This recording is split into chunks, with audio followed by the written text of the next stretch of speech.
fuerte parte de la tormenta. Y bueno, vamos a darle. Bueno, en la parte pasada claramente.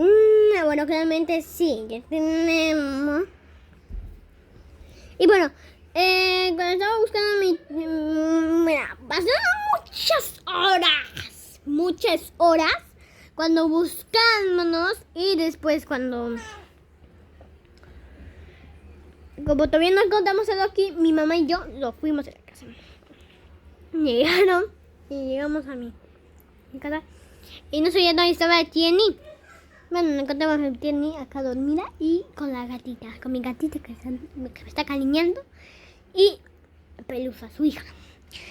Y bueno, después cuando estábamos haciendo mis clases, porque nos llevamos muy tarde, yo estaba muy cansada, o sea, no tenía ganas de hacer nada. Y bueno, ya como tenía mucho sueño, no dormí bien y después me eché ahí dormir. Pero bueno, así no es la fin. Después cuando todavía no dormí, tengo que ya encontrar a Grocky. Y ya estaba muy feliz que encontraran a Doki. A Grocky.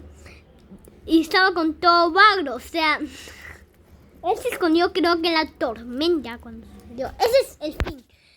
Y